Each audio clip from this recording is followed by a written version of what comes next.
Irish gave Spain a lesson in determination and fair play, and they provided one of the most memorable goals of the finals. Gerry Armstrong's goal brought Northern Ireland a most gallant victory against Spain. For the last half an hour they defended their lead with 10 men, Mal Donaghy unjustly sent off. Incredibly, the Irish topped the group. Spain edged past Yugoslavia on more goals scored, their records otherwise identical. Honduras had contributed greatly to a remarkable group and were unlucky to finish bottom, having conceded only 3 goals. Anything less than winning the World Cup is not considered good enough by the football lovers of Brazil, weaned on that purple patch spanning Pelé's wonderful career, 1958 to 1970. They came to Spain with another squad sparkling with talent, but prone to astonishing lapses in concentration.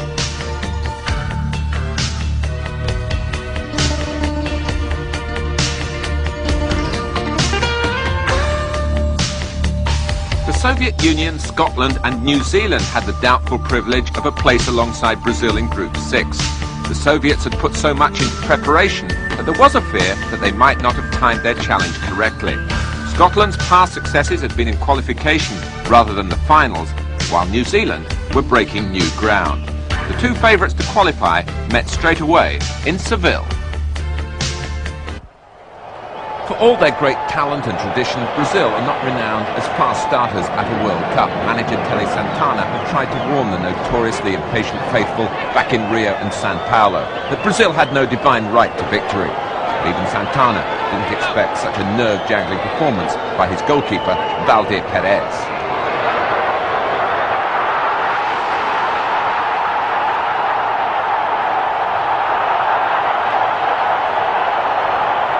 Not until a quarter of an hour from the end did Brazil manage to apply their talent effectively. They missed the gifted forward Careca, ruled out by injury on the eve of the finals. Eventually, it was skipper Socrates, a qualified doctor, who found the cure.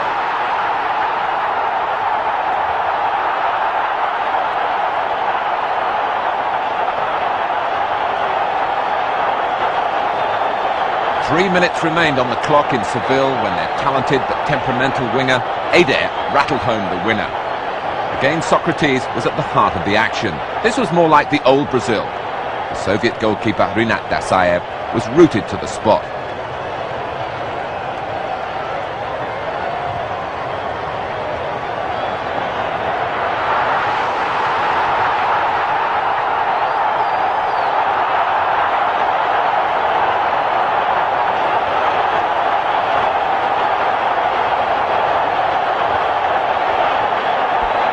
In the finals for the first time, New Zealand took half the match to come to terms with the occasion. By that time, they were 3-0 down. Maybe the Kiwis were tired. No team had ever had to travel so far to reach the finals. Captain Steve Sumner and his men had flown 60,000 miles around the Pacific and the Far East to qualify for a spot in Spain. It wasn't the jet lag which caught their defences unawares in the first half, but Kenny Dalglish and the 24-year-old Ipswich midfielder John Wark.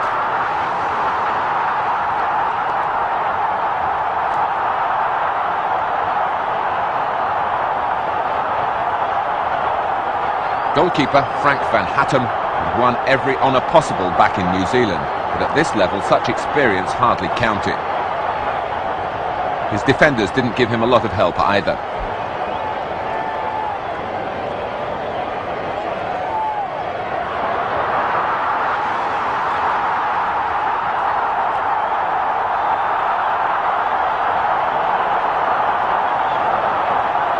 New Zealand's manager was John Adshead, an Englishman from Fleetwood in Lancashire. At half-time, he subjected his team to some typically blunt speaking. The results were spectacular. One moment of hesitation saw New Zealand pull it back to 3-1. Scotland were wobbling.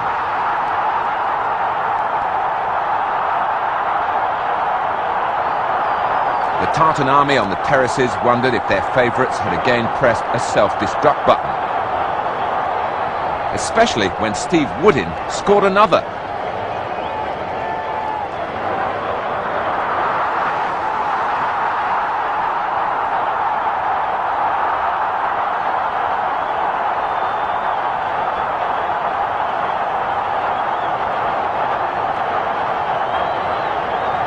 Scotland woke up just in time. 2 late goals from dead ball situations sent the Scots accelerating clear to safety and to 2 points.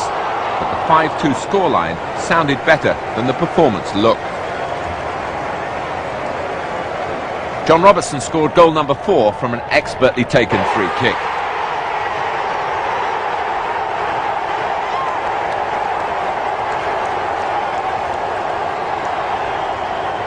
Number 5 owed everything to the persistence of Gordon Strachan.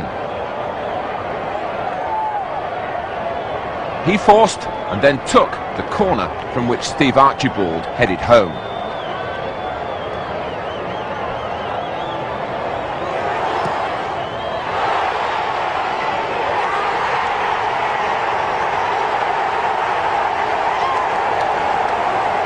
Scotland manager Jock Stein had made no secret of his disappointment with the display against New Zealand. He promised there'll be no gifts this time.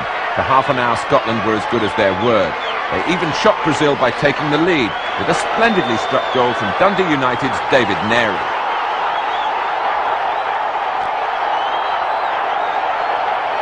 This time, however, Brazil did not need most of the match to pull themselves together. 33 minutes to be precise. Zico was the deciding factor. The Flamengo club of Rio had originally thought he was too small and skinny to make the grade, but they gave him a chance, along with extra exercises and a special diet. The investment had paid off for Flamengo, now it was paying off for Brazil.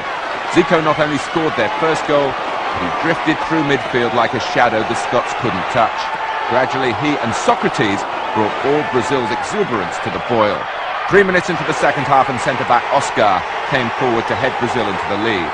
After that, try as the Scots might with substitutes and tactical changes, the question was merely how many. In the end, Brazil settled for 4. Not only were Zico and Socrates bubbling, so were midfield partners Toninho Cerezo and Paulo Roberto Falcao.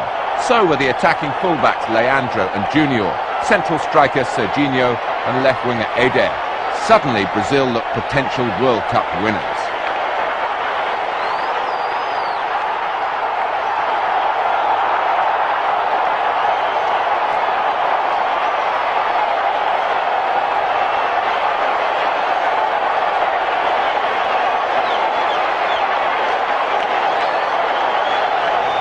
New Zealand were more orthodox opponents for the Soviet Union than Brazil, and that meant an orthodox result. The Red Army, a mixture of the stars from Kiev and Tbilisi, didn't need to stretch themselves to assert their technical and tactical superiority.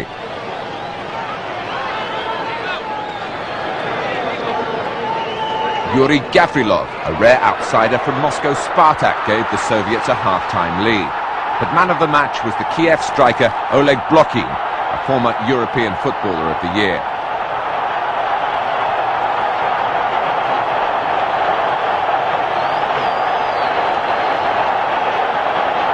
Blokhin scored the Soviet second goal himself.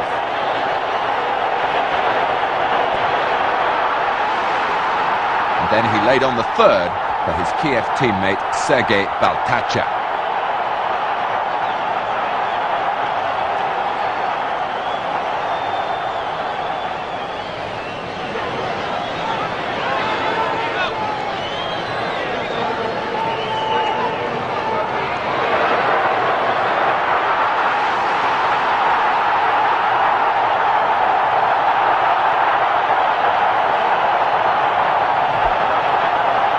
Soviet manager Konstantin Beskov could smile with satisfaction. New Zealand well beaten 3-0. Scotland had to win to qualify for the second round. The Soviet Union needed only a draw. That would leave both them and Scotland on 3 points. The Soviets had the insurance of a better goal difference. For Scotland, it was all or nothing. The Scots made one change, bringing in Joe Jordan to replace midfielder Asa Hartford. Jordan had earned a reputation for going toe-to-toe with the most resilient defences in his career with Leeds, Manchester United and Milan, and he came up with the goods this time as well.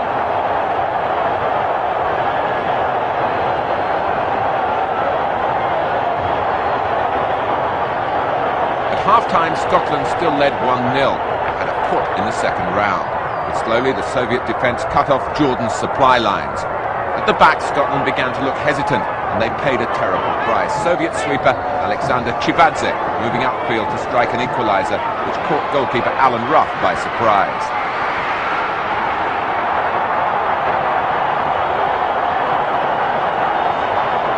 Scotland chopped and changed.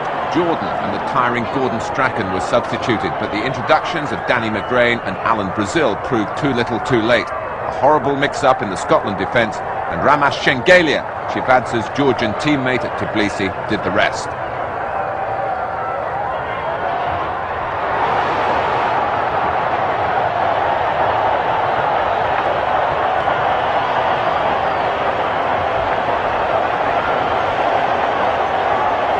Graham Souness pulled Scotland back to 2-2, but Jock Stein and his men had run out of time. Just as in 1974 and 1978, the first round proved to be the limit of Scotland's capabilities.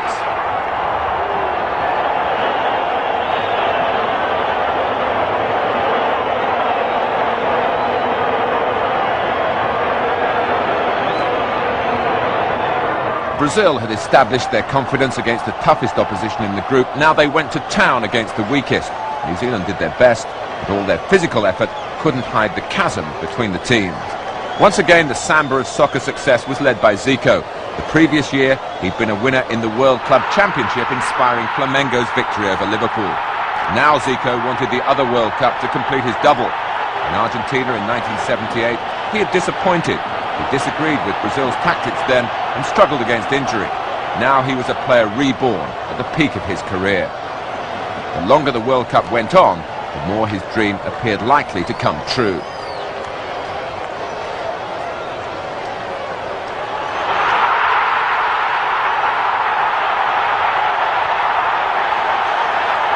Brazil started with the team which had begun against Scotland. Thus, there was still no room in midfield for Deseu, a vital factor in Brazil's third-place finish 4 years earlier in Argentina.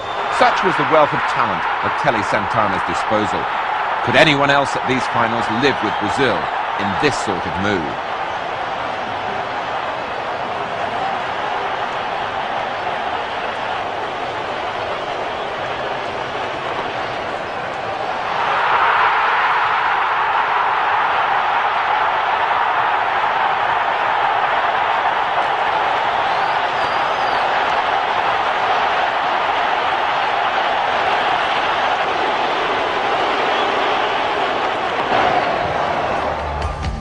Brazil had a 100% record, and the Soviet Union pipped Scotland into the second round on goal difference. So 12 of the original 24 nations went forward. Argentina, the holders, Austria, Belgium, who topped Group 3, Brazil with 3 wins out of 3 so far, as had England. France through from England's group, Italy disappointing so far, marvellous for Northern Ireland, Poland, and Spain the hosts, the Soviet Union, and West Germany.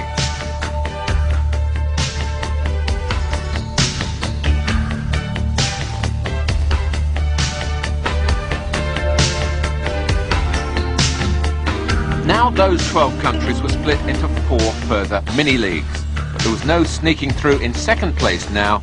Only the 4 group winners went on into the semi-finals.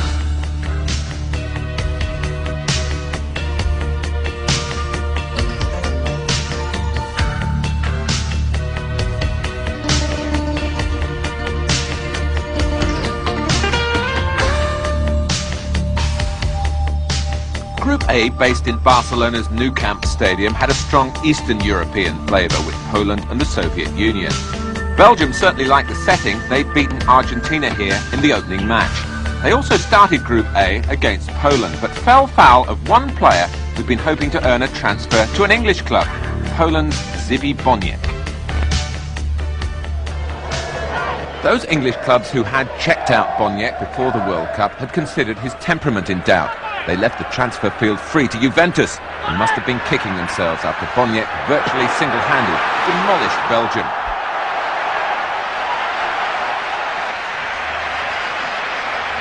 Once again, his partnership with Lato was decisive in front of a defence in which Vladislav Shmuda was a rock of a centre-back.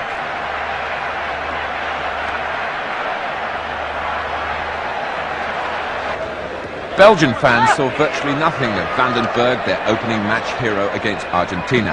Boniek scored 3 times in the first 53 minutes. This one, a delicate header.